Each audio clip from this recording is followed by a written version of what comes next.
Hey everyone, we're back with well, I guess this is now taking time. Yeah, we are back with Shadowverse, but we are now taking some time to talk about it and things that are near and dear to our hearts. With our whole soul. With our whole soul, which I don't know. I mean, I don't know about you, but I'm a big fan of card games. So I feel like I'm going to use whole souled for some kind of screen name now. I'm sorry. Go on. No, it's okay. So yeah. Anyway, Shadowverse. I'm quite enjoying it. I quite enjoy just card games in general. I mean, I played Magic for forever, Magic the Gathering, and I didn't realize it, but when I stopped to think about it, I've played quite a bit. I mean, I've played Magic, I've played Yu-Gi-Oh! Oh, you mean you've played a lot of card games? I've played a lot of card games over the years, okay. Yeah. I thought you were recognizing you'd played a lot of Magic, and I was going to laugh. No. How absurd that is. I mean, that... Of course you have. Yeah, that too, but I played just a lot of... You know what I mean? Like, starting from the beginning, I played Magic, I played Yu-Gi-Oh! We played that one game of Redakai. That's right. We did play one game of Redakai. Redakai, the animated card game that was too expensive for anybody to buy. And it failed miserably. Yeah. And there was... Did you ever play that one that was you played with like the PlayStation Eye? No. The one that you had like cards and you would like scan them like into the game, and then like shit would presumably happen. Wait, so like Skylanders but cards? Yeah, basically. Like no, I didn't. I know at Game Empire there were like shitloads of packs in the bargain bin because like nobody bought them. Oh, speaking of which, did you see that? I guess they came up with like a thing. I think they were there. There's somebody's using like VR technology and making a card game where like the Yu-Gi-Oh thing kind of happens. Like you play a card. I had seen a bit of that. Yeah, like a little like digitized like person of the card. Yeah, and they presumably like fight or something. Like that's pretty cool. I'd be interested in seeing where that goes. But sorry. No, anyway, yeah, like just know all the card games I played. You know, Kaijudo back when it was still Duel Masters. Yeah. Did you play UFS? Yeah, a little bit. I didn't actually own any decks, but I learned how to play, and I'd borrow Matt's deck or something. Yeah, I liked UFS a lot. Anyway, so yeah, the point is, I thought about it, and I realized I'm a big fan of card games, and this game kind of reawakened it, because yeah, like you were saying, wow, I freaking that's high praise. I downloaded it on my phone, and I was like, oh my god, this is fantastic, and I couldn't play it. And then I couldn't stop playing it. And then when it was on Steam, I'm like, oh dude, I played it on Steam, and the frame rate is just, it looks so much better. Yeah. And you saw, I didn't realize it, but you said I clocked like 12 hours on Steam. You had told me like a week or two before it came on Steam, like, dude, we gotta do like an episode of Shadowverse, like, Can you do like an emulator? Can you emulate it or something? And I went, yeah, like I'm pretty sure we could do that. Like we'll see. And then like a week later, it comes on the Steam, and yeah, that solved the problem for us. Yeah, that was nice. Thanks, Shadowverse. Yeah, it's not a game that makes a very good impression, I would say, because it does assault you with like the anime imagery pretty hard. Yeah, but I mean that's a selling point for a lot of the people. For a lot of people, yeah. But for me at least, I was like, oh man, this is just one of those, because there's so many games on the App Store that are just like, look, anime girls, like, yeah, you know, this is a good game. We swear, look, it's got anime girls. And then like you start playing the game and you're like, oh, this is Hearthstone. This is fucking Hearthstone. Yeah. No, I mean this is quite cool because, okay, start right off the bat in gameplay and format, it is largely ripped off of Hearthstone. Right. Like a lot. The field is the same. In the same way that Heroes of the Storm is largely ripped from League of Legends. Yeah, and which it all goes back to Dota. But like but Overwatch is nothing like TF2. I don't know why people keep comparing the two. But no, it's very similar to Hearthstone, except just simpler but flashier. You know, 5 guys on the field. You've got all the mechanics are there. In fact, we should look at some. Probably should, yeah. Head to your collection, because let's start with the similarities between this and Hearthstone, because that is a lot of the draw for... You're looking at your collection. Oh, I want to filter. Yeah, I'm looking at... A lot of the draw for some people is how it is just like Hearthstone. So... I mean, yeah, if you like Hearthstone, more Hearthstone seems like a good thing. In Hearthstone, you have Battle Cry as a mechanic. Oh, right. Which activates when a guy is played, and in here, it's Fanfare. Fanfare. So, I mean, you could just type Fanfare up there. Oh, yeah, in the search box. I was just surprised that, like, my first page doesn't seem to have... Oh, there we go. Fanfare. Fanfare is Battle Cry. So, it activates when you come into play. Yeah. Death Touch is Last Words. Right. I think you're... Yeah. Oh, there's a Water Fairy. Water Fairy had a Last Words? Yep. Okay. That seems weirdly morbid. Oh, I said Death Touch. Death Rattle is what I meant. Yeah. Right. Death Rattle is there. Ambush is Stealth. Right. Oh, you got an animated one. Show the animated one. Well, I already showed the animated one in that video that nobody watched. Yeah. But yeah. No, but this... Ambush is Stealth. Also, there's animated cards. These are the golden equivalent. There's no, like, magic equivalent of Ambush, is there? Come to think of it. I mean, not like a standard... Like, I know there are cards who do this kind of thing, but there's no, like, standard keyword. No, there is no keyword, but that is because in Magic, you cannot say, I'm attacking that guy specifically. Right. You're right. Because I was about to say, you know, in Hearthstone's defense, they don't do that, but it's because the mechanics are completely different. Yeah. So in Magic has Shroud, which fulfills the same thing, because right. you can't target with spells, but attacking is not an issue. Like, if you don't want to block, you don't block. So. Right. Also, the Holy Mage has no holes, which is... that seems like a gross oversight. Yeah. So, Ambush is the stealth. Ward is the taunt. Right. Which, I don't quite like Ward as much as a name. Oh, yeah. Oh, this one gets Ward. Just... Yeah, it's the same thing. I mean, taunt just seems a little bit more, like, instantly, oh, okay. Like, I know what that does. Yeah, it's... I mean, it you know, if they're taunting you, so you have to attack them and not the other guy. Yeah. I mean, ward is like they're warding off the other... Yeah, they're protecting their buddies. Yeah, so... Yeah. And, let's see. Storm is the charge. That one I don't like at all. Yeah. Because, I mean, like, charge is nice and succinct, but yeah, like, storm, like... Yeah. I guess, like, you're storming the gates, and I only just realized that. So that's probably what they're going for. That is the... I don't know. I believe this is a Japanese company that made this, and their very odd use of words sometimes is what really, like, what really cements that. Like with the gauntleted healer. Oh, speaking of waifu, check out the Dark General there. Oh. Well, she's certainly dark. Look at that evolution. She's certainly dark in a jar. Look at her skirt, and then it's just gone. She's wearing a belt. Yeah. And it looks like nothing under the belt. Yeah. That is a Dark General. Yeah. Let me see. Am I missing anything? Also, here's this guy from Fate Stay Night. Yeah. Did you see they're making another Fate Stay Night? Yes. Oh my god. You know what? Actually, it just hit me right now. Back out of this. Out of the whole thing? Yeah, out of the whole thing. No, hit that back button up there. Yeah. I think that we can look at, rather than me trying to remember, go to the More tab. Oh. I think we can look at the sort of... game guide? No, don't open a browser. Yeah, it's gonna be a browser. What about the help? Is that a browser too? I think it's a browser, yeah. Okay, screw it. I think this is all like browser. Okay, I'll just try to remember. Well, let's see. Yeah, go back to your cards. What else is there? We covered Fanfare, we covered Ambush, we covered Storm, we covered... Last Words. And Ward. What's the Death Touch equivalent? Oh, Bane. Bane. Yeah, in Hearthstone, Death Touch is not a mechanic, but several Hearthstone cards have this. That is elegant as fuck. So, yeah. So this is actually taking Death Touch from Magic. Right. And, So mechanically, apart from the... Hearthstone does have specific cards that emulate Death Touch, but I don't believe it's a keyword. So that sort of, I guess, segues into the next thing I was going to say, which is... This is... Once we get into a game and show you guys the format, you'll see it's very, very Hearthstone-y in format, but... I love how much attention this draws. Yeah. Like, out of the entire field.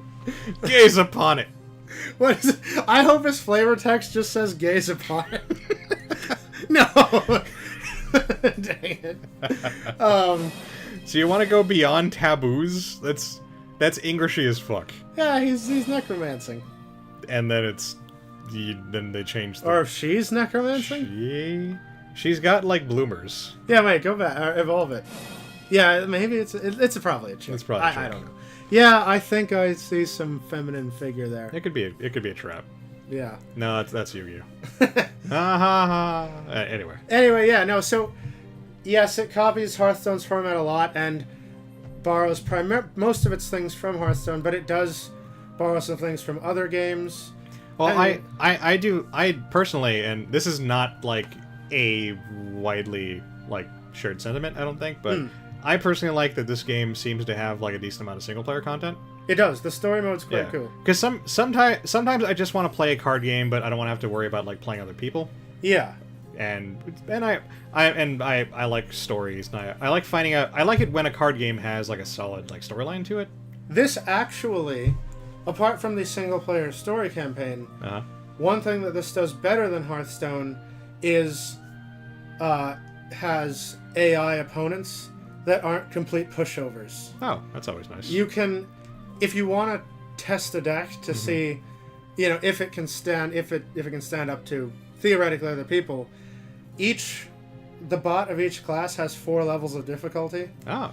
And at the 4th level, the elite level, they basically have all the legendaries you could want. They've got a really powerful deck. Oh. And... So it actually changes their deck. It does change their deck. Okay. It gives them higher quality cards, like the elite Swordcraft bot will run you down real fast. So if you want to see, if you have a slower deck and you want to go, will I be able to last until turn 6 to play my combo stuff? You can try out, you can fight the Swordcraft bot, and it'll really push you. It'll give you a run for your money, is what I'm saying. That's cool. And its end game will challenge your end game. Because that's a rare thing. Hearthstone only has the regular innkeeper dudes who are not very good. Yeah, and the elite who are kind of bullshit. The practice bots in Hearthstones are utter jokes. Yeah. And the advanced bots are still no indication of how you will actually play the game. Yeah, Infinity Wars is like a weird it runs the gamut like both ways, because I know I think the Varroa deck is like crippled and like never plays anything. But like the Flame Dawn deck is like nothing but like rush cards. Yeah. So they'll end the game in like 4 turns if you let them. Yeah. Which I mean, I guess that's like closer to actually playing a real game. Yeah. But yeah, so that's cool, because sometimes you just want to test your shit on bots and you need to tweak like your curve or whatever. Continuing with the Hearthstone similarities, this thing is using the just gain 1 mana per turn system. Right. Cap at 10 mana. Which I actually quite like. Hearthstone didn't invent that. That was... I don't remember what game actually started that. I mean, I don't think it invented it either, but I know that the EverQuest card game was using that mechanic. Okay. Before Hearthstone was. I'm sure something was. But a lot of games went on to do it. I think. Well, because Magic set the curve, if you'll permit the pun, with mana, and then I think a lot of people saw the inherent kind of problem with the mana system, drawing not enough or too much. And I actually got into a big fight with Leslie's now husband. Over this, because he was very adamant that mana was perfect. And that this +1 thing was bullshit, which was weird because he had been arguing for Hearthstone in the conversation, and I was trying to argue for Infinity Wars. Oh, I see. But I firmly believe that the +1. I mean, there's definitely like a little bit less strategy involved, but right. It sucks to be mana hosed or to be mana flooded, for both people. Like, it's no fun for us to play a game. Like we have several times. Yeah. And one of us just doesn't draw enough mana, I think with that mechanic, a happy medium might be achieved if the mana just wasn't capped at 10. Well, something I kind of liked from what was the? It's not Soulforged. It's the other that game that's like that other digital card game. It's like really, really similar to Magic, like so similar that they got sued. What? Yeah, because they have like the exact same aesthetic. Like they don't have the colors per se. They use gemstones, but they're all gemstones that correspond to like ruby is red. Right. And it has like the same kind of play style. Yeah. I'm blanking on the name. It's gonna bug me. But their system was kind of similar to Magic, where you have like land cards. Right. They're actually like jewel cards, gem cards, whatever. But what was neat was that you stick a card. When you play a mana card, you just get you get 1+1 into your pool of mana. Right. And all a card checks for when you play it is you need a total cost of mana, and you'll need to have like it's like how the cards in Magic that are like, so you don't actually spend the mana, but as long as you have that much in your pool, you do. But you don't have any cards that are like play 5 red mana. It's like play 5 mana and one of them has to be you've got to have red. Yeah. Oh, I see. So you just have to have at least one in your pool. And I think there are more advanced cards that might want like 2 red.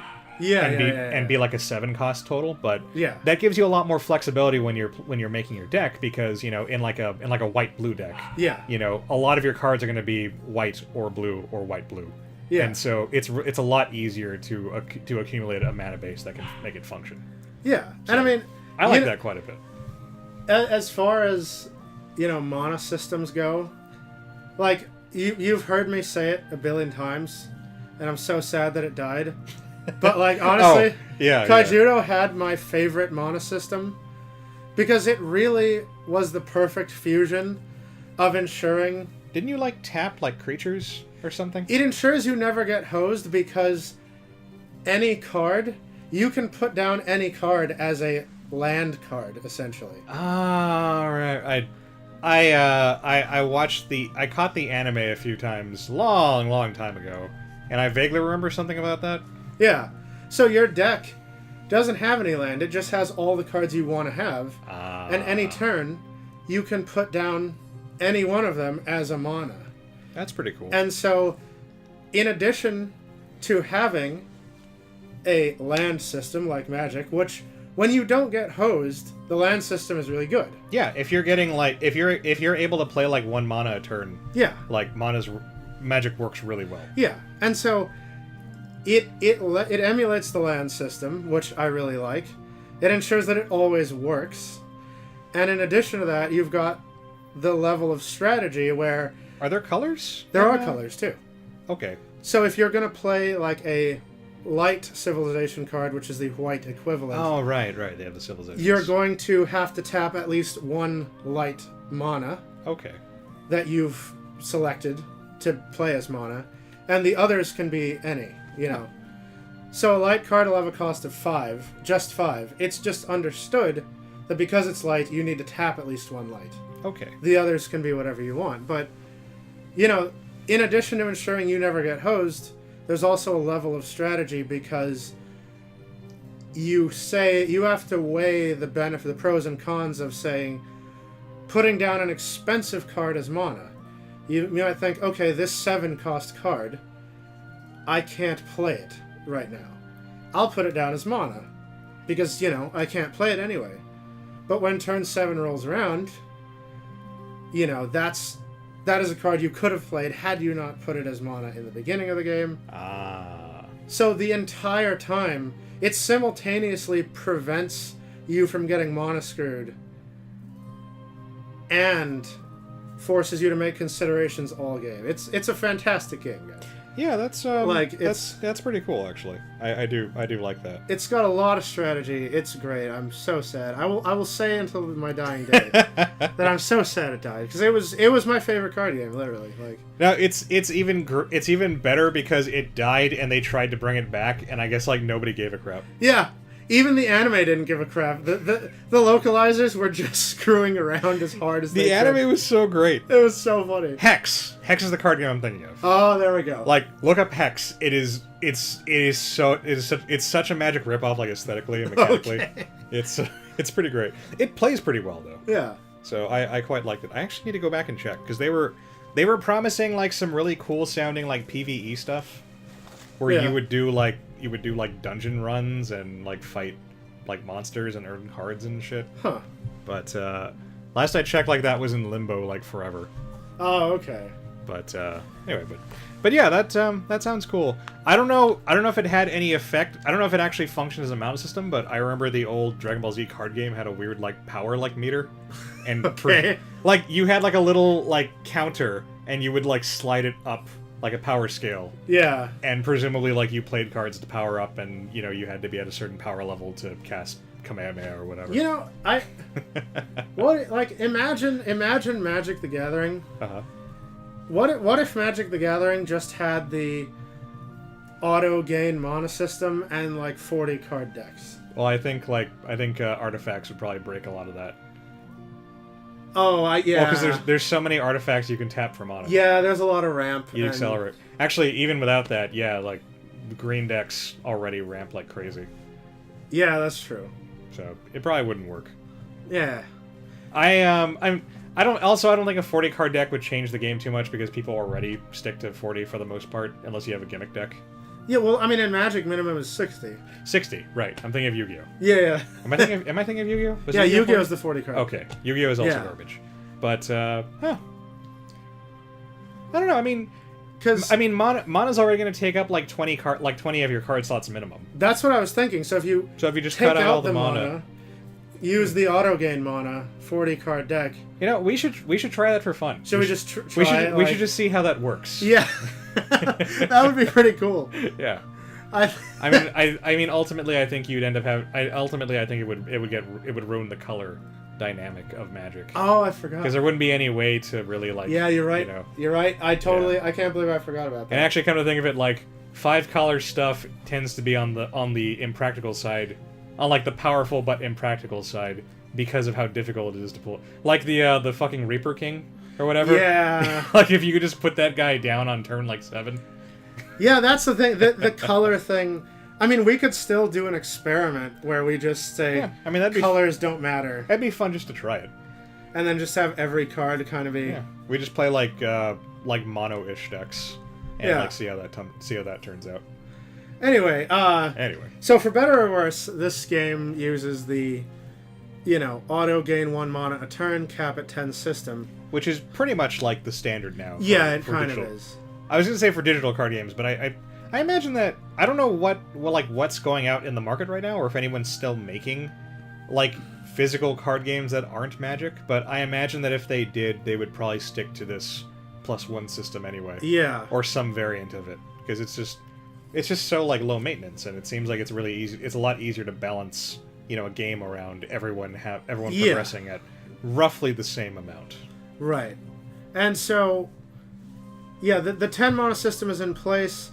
And continuing with this is actually a difference. People, while it is a lot like Hearthstone, there are things that make it very unique, and that's why I wanted to talk about it. Hearthstone manages to have a lot more pants, which is weird because half the creatures in Hearthstone are animals. Yeah. Or tentacles or something. But there are some things that are quite unique about it. Like this strobe light disco seizure thing that I've got going on here. Yeah, yes. The animated cards I think are more vibrant than the golden cards definitely. in Hearthstone. But to be fair, the golden ones have to like work around the gold like color scheme. Yeah. Which I think impedes it a bit. But the classes in this game are actually quite cool, and they're quite different. There are corollaries to be sure, but it's not a direct rip-off of Hearthstone. Yeah, even like from just the terms I've seen thrown around when I was opening all those packs, it does sound like every class has its own like kind of unique mechanic. Yeah, which is, I mean, Hearthstone classes all do their own thing, but a lot of them tend to be like, they kind of just tend to specialize on a core game mechanic. Well, see, the thing is, in Hearthstone, here as well, different classes have certain class-specific cards. There is a neutral faction, right, and then each class has a group of cards that only it can use. That's the same here, but here, instead of having a hero power, which is just a thing that you can use for 2 mana to ensure you always have a play in Hearthstone, here each class doesn't have a hero power, but they have a sort of core mechanic that's kind of written into just most of their cards, or is a thing that they inherently do. Which I mean, I haven't really tried it, but I like the way that sounds. So like, because that's why I used to play archetypes in Yu-Gi-Oh, because they kind of work the same thing. They kind of work the same way. The archetypes had like sort of a core mechanic that pretty much every card, you know, in their set like worked around, and I liked it because it really changed the game up from, you know, I summon a lot of shit and I beat you. Yeah, and I mean it does make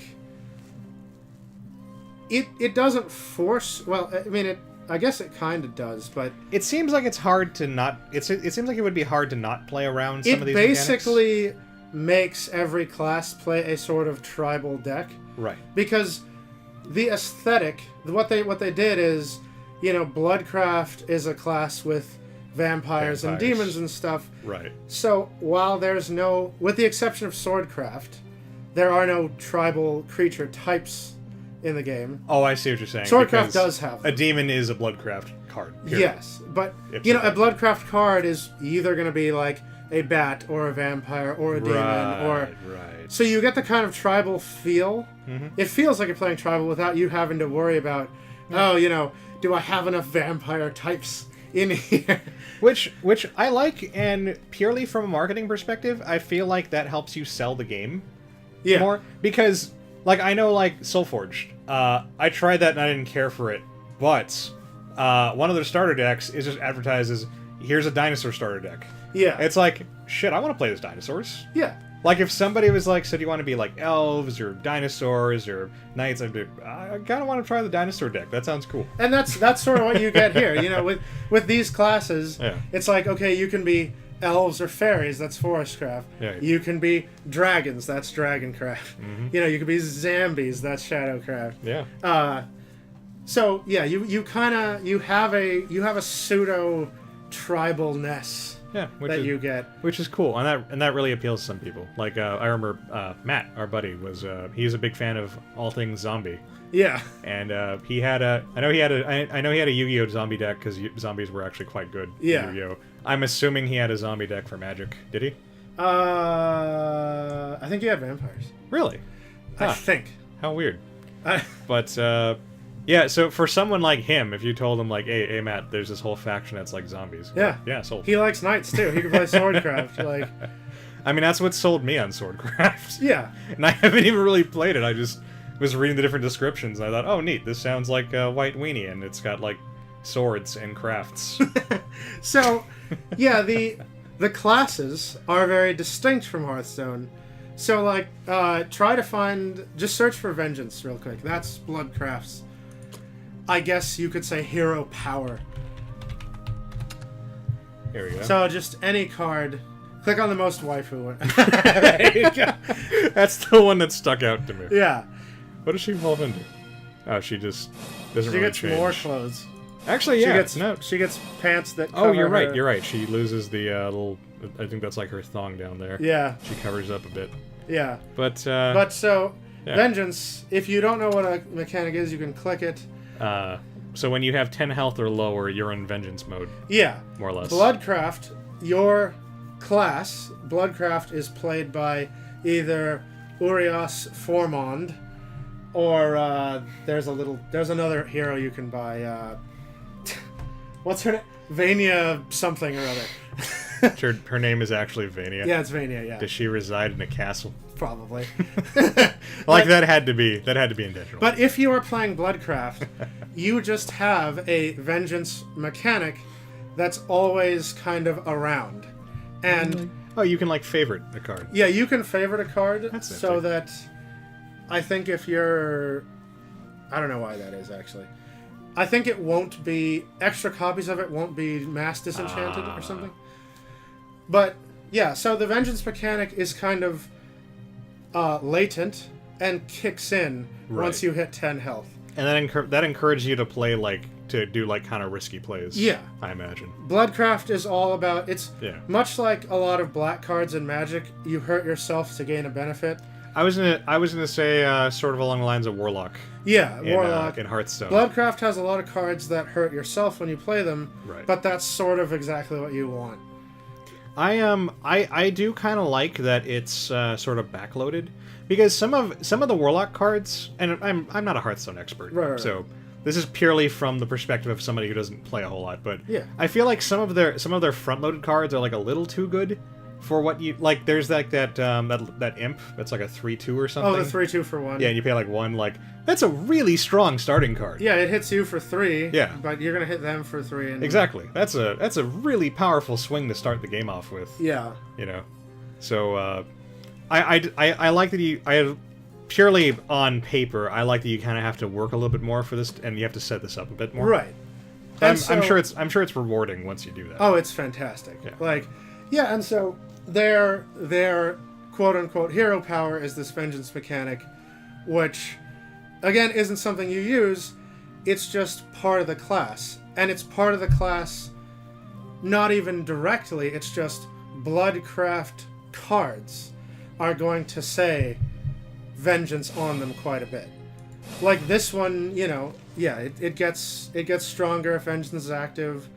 There's other ones that get storm / haste / charge when vengeance is active. Oh, okay. So the class, while it doesn't have a hero power, it's got its the essence of it is to make come from behind victories at low health. And I guess it has kind of like a cool like thematic component where like the blood frenzy has begun and the vampires are going all nuts. So yeah, I like stuff like that, like the transformation mechanic for werewolves. Yeah, from, yeah, Magic. that kind of thing. That was cool. That's cool as shit. Like I love stuff like that. So some of them though, and this is where it's very different from hero power, because hero powers in Hearthstone, it's a uniform thing. Everyone's gonna have a hero power. It's gonna cost 2. It's gonna do a thing. Right. This one, the hero mechanics, I guess you could call them, because they are passive abilities and don't rely on spending mana, it allows them to be very unique. So the classes are very distinct. Like, take a look at, it's a Forestcraft card. Search for Magna Botanist. Or just search for Magna. You may have it. There it is. There it is. So Forestcraft, its hero mechanic is it's got a ton of cards. Oh, they want to play. It's got cards that give boosts if they're the 3rd card played in a turn. Oh, it's like combo. It's like combo. So, which is why, and so this is a card that benefits from that mechanic. She, I guess her feet hurt, so she took off her stockings. And this is where I think it gets a lot cooler than just a hero power, because having it be sort of a class mechanic lets you diversify it a bit more. Like, it lets this one be multifaceted. For instance, this, you can plainly see. You want to play 2 cards, then you get a really powerful effect. You play her, and she boosts your other cards. You see, but because that is their mechanic, they kind of also have built in as a class mechanic a lot of cards that give you the 1/1 drops. Okay. And so, for instance, for Swordcraft, I remember playing the tutorial for this, and the elves had they had a few cards that were like, play this and put some fairies in your hand. Yeah. So you could turn like a 1-card play into like a 3-card play pretty easily. And so on paper, I explained this to my brother, and he hadn't played it yet. So he thought, well, you know, on paper, Swordcraft is just plainly better. Why would I want to play a card and add a 1/1 to my hand when I could just play a card that summons a 1/1 directly to the field? But because you get added little benefits. Because it's a combo style, adding it to your hand enables the combo mechanic. And I'm actually someone who really likes card combos, and it always disappoints me that card combos aren't actually all that practical when you generally play an actual card game. Yeah.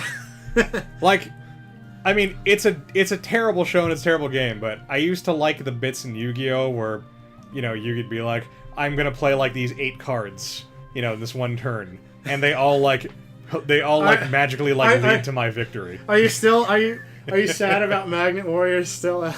Yes. Magnet Warrior is the coolest fucking thing. And it's so goddamn impractical. Yeah, no, you can make it work with pendulum summoning now. That's the only way to do it.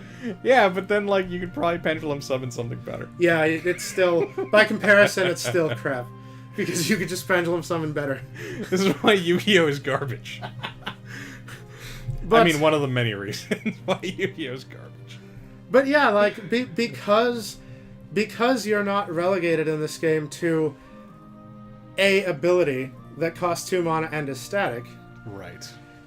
You can give them a mechanic, and the mechanic can be really creative and part of the class, and then because the mechanic is not static, it also lets you design cards that facilitate that mechanic. So, Forestcraft thing is play 2 cards to make a combo, but by design that also means Forestcraft's thing is get a bunch of free fairies in your hand, get a lot of card advantage. Right.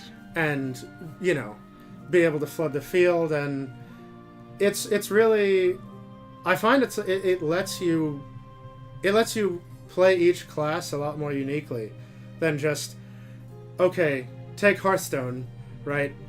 The warrior power adds 2 armor. Yeah. That's all it does. You're gonna get some armor. But that warrior power, like, it's also like just kind of flat out better than a lot of other powers. Yeah. Like, I mean, yeah, it's cool that I could heal myself for 2, but it's kind of better to just prevent the damage entirely, which stacks. And like on top of that, I've got a bunch of other shit in my deck that also adds armor. Like, yeah. That's and I mean, armor's dumb. Warrior's probably the worst example I could have used because there's a lot of armor synergy. Yeah. But I mean, Hunter power, right? It's going to deal 2 damage. Right. There's not a lot of crap that's going to synergize or interact with it. Yeah, it just hits you in the face. Even in the Hunter deck, yeah. Yeah. Or the Mage power, it's just going to ping a thing.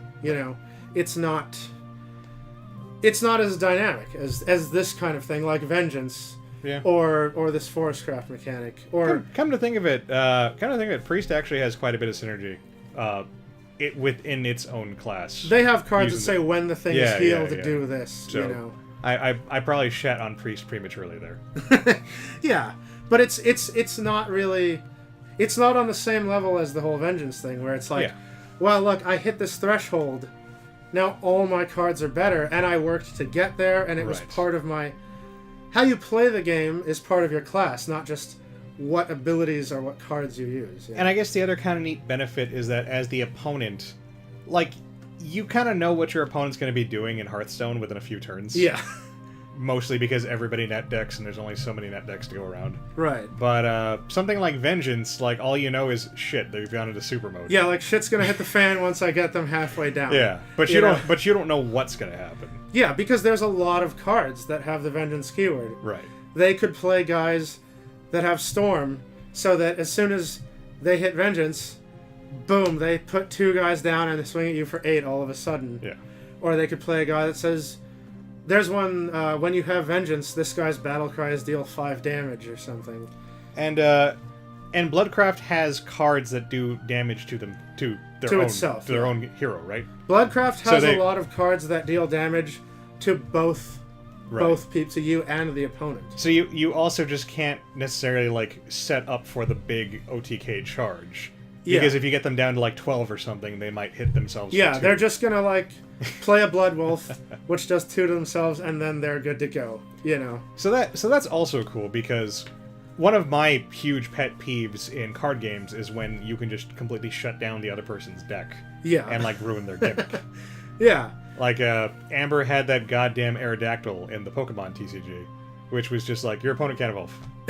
Oh, yeah. Well, thanks, asshole. That's like half the game. Yeah. But yeah, and again, it's due to the fact that it's not a static power. It's a core. It's an integral part of the class that makes it not really deniable. So, like, take a look at Spell Boost, for instance. If you search for, I'd had something with that. Yeah, just put Spell Boost. Just put Boost. Yeah, so all these cards, Spell Boost is Runecraft's unique mechanic, which is anytime you play a spell, any cards in your hand with Spell Boost gain their Spell Boost effect. Oh, she has a really cool evolution. Yeah, the swords get kind of awesome. And again, this is just on the card. There's no cap on it. So every time you play a spell, this Spell Boost effect here is going to trigger. Oh. So that means multiple Spell Boosts will trigger. Yes. Simultaneously. If you have 3 Spell Boost cards in your hand, and you play a Spell Boost... any spell. Then all 3 of them will get the boost one time. So, like, the most basic one is this Wind Blast here. Yeah, I was just looking for... It deals 1 damage every time you play a spell. So it gets boosted by 1. So you have this spell, you have this on the field, and you also have it's a spell, so you just have it sitting in your hand. Oh, I see. Wait, so does this trigger its own spell boost? No. So, like, you know what's better to do? Search for spell. Because that'll give you just cards that are spells and also cards with spell boost. Okay. It's like, yeah, how do you trigger a spell boost on a spell? Okay, so go back. Yeah, get out of this. That's a bad one. So, like, for instance, well, this was... Yeah, this is just to give me spell cards. Filter. Filter by Runecraft. Rune neutral. There you go. Are there neutrals with spellcraft? Or No, but there are neutral spells. Oh, okay. So, let's say your hand is Wind Blast. So this is in your hand. Right. And Summon Snow. Let's say that's in your hand. Okay. Right? This is terrible. This summons Snow from Final Fantasy 13, apparently. He's a douche. Sorry. So let's say the Wind Blast and that Summon Snow are in your hand. It summons a snowman. It does. And Snowman is a 1/1. And you can summon one more if you spell boost. So if you have those 2 cards in your hand, right, and you play Angelic Snipe, let's say, when you play the Angelic Snipe, it will trigger the spell boost of that Wind Blast and that Summon Snow. So your Wind Blast will increase in damage, and your Summon Snow will summon 1 more Snowman. So the effect will like turn on inside your hand. Yes. And then when you play when you play this the Wind card, Blast, it will have the spell boost will have already been triggered, so the spell boost will actually go into effect. Yeah, and this text will change. Oh. When you play a spell, this will say deal 2 damage, spell boost deal 1 more. Okay. And the Summon Snow will say summon 3 snowmen, summon 4 snowmen.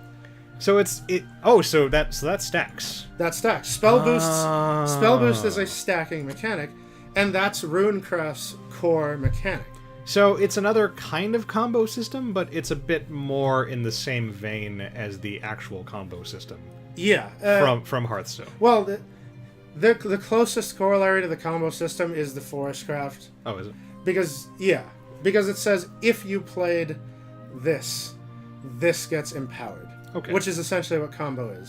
But this is a similar thing. This seems pretty distinct from the other. And you have cards like Sorcery Cache there in the corner.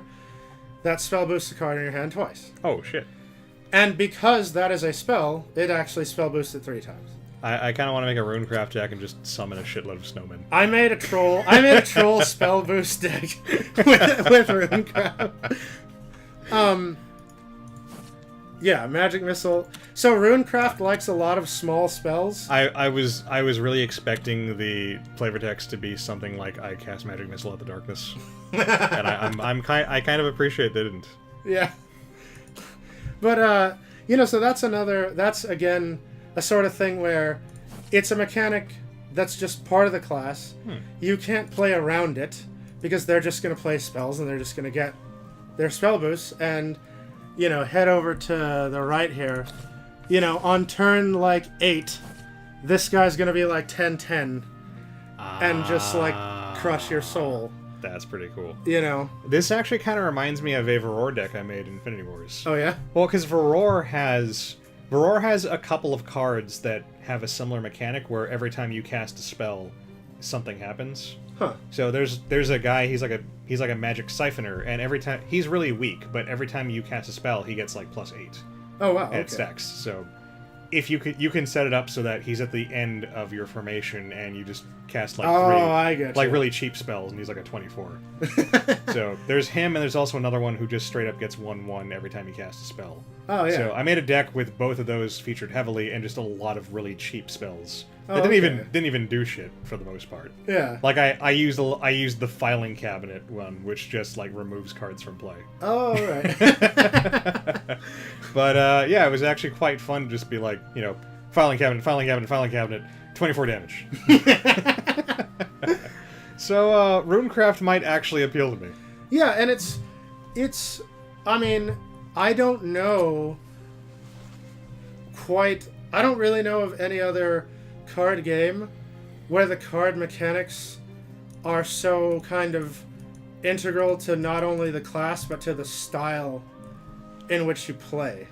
I mean, Magic has it to a degree, but it's lower key stuff like merfolk tend to have, like, sea walking. Yeah, Or it's like whatever.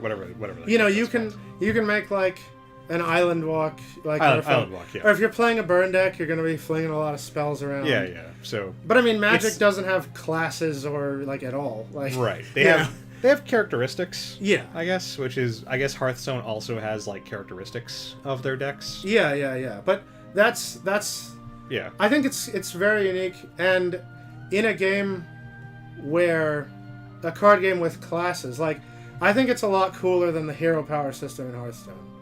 Because I agree. It impacts the class you're playing, impacts all your cards in a meaningful way. It's not just like, oh, you're playing priest, here's some priest specific cards, Right? You can heal stuff, And for me personally, I mean, maybe it's just the way I build decks, but in Hearthstone, I kind of tended to view the hero power as just something I used when I didn't have anything better to use. Right. Granted, I played Paladin, which is not a very great class to begin with. I mean, it's like, pretty. It's decent. I don't have any 2/2s. I don't have any 2-cost cards, or I have 2 mana left. Yeah. I guess I might as well summon a minion. Yeah. But yeah. So it's very. I'll show you. Some of them though aren't. And this is another really cool thing. Some of the mechanics, some of the hero mechanics, like Vengeance, like Spell Boost, are very directly related to the cards you play and affect the cards themselves. But search for a countdown up there. My favorite class is Havencraft. The final countdown. Yeah. Which is not a song reference, but rather. Oh, did you miss?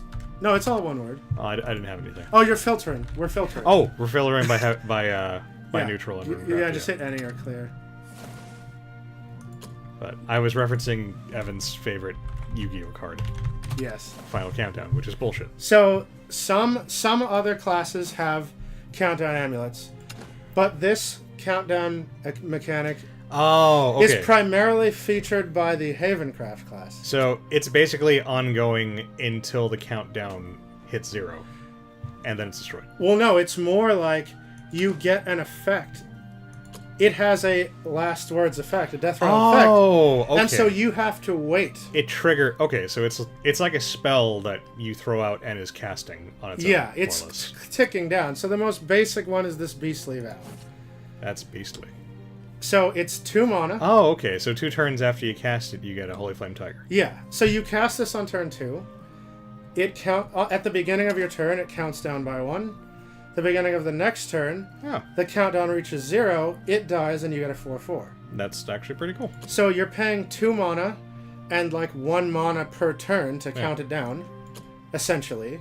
You don't pay you're paying time, that's why I find it unique, because. Oh, and when she comes into play, she subtracts. Yeah, a lot. They have a lot of cards that synergize by actually making them count down quicker.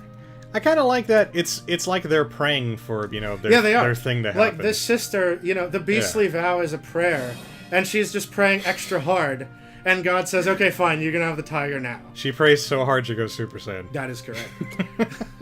And you've got like Hallowed Dogma, which just gives it to you really fast. Okay, that's cool. And you draw a card. Yeah. So again, like we were saying before, how Wow. I kind of want to build some decks to try out these. Isn't it cool? These mechanics. Like we were saying before, you get. It's not. This isn't a tribal deck. There's no creature type on these. Mm-hmm. But the aesthetic, the designed aesthetic of Havencraft is, people praying for miracles. And then when the countdown amulet reaches 0, they receive their, like... It kind of reminds me of the macro mechanic from Yu-Gi-Oh! Because, like, remove from play wasn't, like, an archetype thing. Mm-hmm. But once they came out with Macro Cosmos and Dimensional Fissure, which allowed you to make a whole deck built around that, yeah, you could just take all the cards they'd made so far that removed stuff from play or dealt with removing stuff from play. And then you could make and I made like a million variations of my deck because I just kept saying, oh cool, this removes stuff from play, I could put this in here and do this thing. yeah I had a crazy ass Necroface deck for a while. I remember that, or I wanted to build it. I thought you had it. No, I had built it on like Duel Network, and I think I showed it to you guys. And if everything went well, I could get like a crazy like 9,000. I could have sworn that I played you, and did you have Necroface in a deck, even if it wasn't like the deck? I think I might have gotten the card just to have it. Oh, okay. But I didn't build the deck because the deck had like 3 gold sacks, and like I needed gold sarcophagi and the DD Fisher or what, the DD capsule, so I could get like the cards I really needed. Yeah. But yeah, like stuff like that I like, and that seems to be kind of in the same vein as these things. Yeah, and I mean I like it because it takes, again, part of that's another thing that makes this game unique, and part of the reason why I wanted to talk about it is because while it's largely formatted the same as Hearthstone, in a lot of ways it's doing really unique stuff, like with the class mechanics. And also, I like this class because you pay mana for things, but you're also paying time for things, which I've never seen happen in card games, really. And well, I kind of like this because, I mean, number one, I do like the religious-y kind of. I like the religious sort of aesthetic. Yeah. But something I've mentioned to you before is that even though it's usually impractical, I kind of love like having to jump through hoops to summon like big things. Yeah. like I love the Magnet Warriors because, you get all 3 guys in the field and then you can combine them together and you can make a giant super cool Voltron dude. Yeah. Same thing with like the Gate Guardians. Like I like doing shit like that, and this seems like the kind of deck that would, encourage that kind of thing. And they're all Are there like countdowns that summon like big creatures? Oh yeah, take a look at Featherworm's Descent there. It's very thematic. That's just a 6/6. Oh yeah, that's exactly the kind of thing I'm talking about. It's really cool because it's this this maiden here, like the dragon's coming. It's taking it 3 turns to get here, but when it shows up, it's gonna like wreck something. Yeah, I love that shit. My Destiny Heroes deck was all about that, because I was doing like the clock tower thing for a while. Yeah. Like I had the thing that counted down, and then if I survived long enough, it would bring in the clock tower, which would summon the big clock tower dude who would then go on to Wreckface. Yeah. And then even after that, I had Dogma, the biggest fucking, I think he was like one of the biggest fucking dudes in the game. But he was really hard to summon. Yeah. But then he cut your opponent's life in half, which was so cool. Yeah. So actually, yeah, like Heavencraft looks pretty neat. But this is really cool because it's, like I was saying, it's 3 mana, but it's also 3 turns. Right. So like, using time as a resource is very cool. And the countdown card has to survive that whole time, right? No, it doesn't. Well, the point is, it's the death rattle is you summon the dragon. So if your opponent is an idiot, he'll be like, I'm going to destroy your amulet, and you get your dragon. Like, right? They don't want to destroy it. Oh, well... But it's going to kill itself when the countdown runs out. See, that's cool, because, like I said, jumping through hoops for creatures is fun, but it's usually impractical, because it's like, yeah, alright, you got all 3 of your Magnet Warriors, whoop-de-fucking-do, but I just summoned, fucking Stardust Dragon in, like, 1 turn. It's like, hey, nice Magnet Warrior combination, bottomless trap hole. And then if you want to be a huge dick, like Monster Reborn it, hey, look, I got your creature. But no, see, so, yeah, this is really cool, because that's why, you play Featherworm's Descent. Right. And then, if you take a look at that Hollow Dogma card that I showed you before, you're actually killing it quicker. Ah. So, the way it works is you play that Featherworm's Descent on turn 3. It costs 3 mana. Mm-hmm. Your opponent will take their turn. When it comes back to your turn, it will count down by 1, so it'll be at 2. Oh. Then you can play this. And it goes down to 0. zero. It'll be at 0, die, and you get your dragon. Are there neutral cards that destroy things, like something like a Mystical Space Typhoon kind of dealy? Search for Execution. Execution might be only your enemies, but it might be... I mean, it's not a deal breaker, but that would also add a little bit... No, that's an enemy follower. Enemy follower. I guess they probably wouldn't want to, let you break your stuff too easily. Yeah. Also, I really like this guy. That's a really cool looking card. See, that's one of the... Oh, and he goes all... he also goes, like, actual Super Saiyan. Yeah. Well, almost. That's a card that helps Bloodcraft and that helps you reach, yeah. Anyway, nice. but... nice. No, but Havencraft has enough countdown cards that will kill their own amulets faster, like... That's cool. Oh, where'd they go? I don't know. Count down. But, see, you've got... Like, Hollow Dogma speeds it up. This Sister Initiate here speeds it up. Right. Go to the right. There's more. And the countdowns aren't just for creatures. Some of them, like Death Sentence here, have very short countdowns and just destroy stuff. Oh, that's a cool one. That's a really powerful card. I do also kind of like that your opponent can see it coming, so... Yeah. Presumably they have a chance to, to avoid it somehow. Either not play guys or play so many guys to minimize the... Yeah. I like... That's one of my big problems with Hearthstone, that there isn't a whole lot of reacting to cards. Yeah, this Pinion Prince also reduces countdown. Oh, yeah, you're right. So, they have ways to actually destroy their own amulets more quickly than they otherwise would. And he's a pretty nice body on top of that. Yeah. 5/4 is a good. I used to run him. I ran a slow Havencraft deck. But I can't not think of like Speed Racer when I see like his animation. The speed lines. Yeah, it's like the speed lines.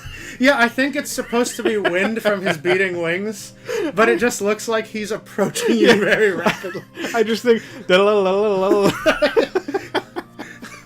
Oh! Yeah! But no, so yeah, to answer your question, yes, there are ways that they accelerate their countdown. Okay.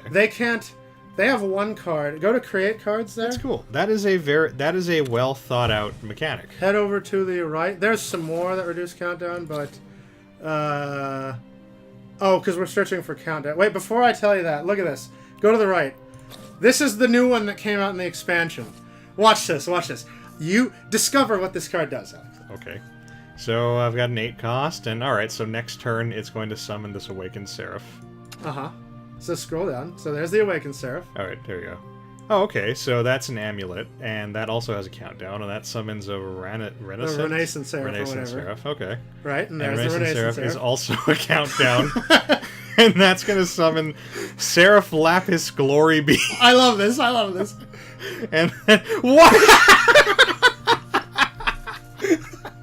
Yeah. That's awesome. I know, right? That's like an Exodia that you can actually win with. Yeah. You just play it, and in 4 turns, yeah. If they don't banish it, you win the match. But that's also it's also nice that it is a 4-turn, dealy. Yeah, it's 4 turns. Yeah. Unless you play this on turn 8, yeah. And then on turn 9, you play a Nun to reduce it by 1, which gets the next one, and you play a second Nun. That kills that one. But Evan, that clearly goes against the spirit of the card. You're supposed to stand there and wait for 4 turns. I tried telling that through the screen to my opponent. that freaking played this card, and then on turn 9 played 2 Hollow Dogmas and an Ardent Nun and won the match a turn later. So 3,500 vials, eh? Yeah. I made sure to run at least 1 Banish Amulet card in every deck now. I think I'm going to have to go back and fix my decks to include that. That's cool though. I think this might be the coolest mechanic I've seen so far. Yeah, there's. I mean, insofar as it fits with my like personal aesthetic. So yeah, I would. As much as I want to run down like every single class mechanic because they're all really cool and really unique. Yeah, but we've been. I think you should play a game so we can demonstrate the evolution, and then we like kind of finish here. Okay, so just play the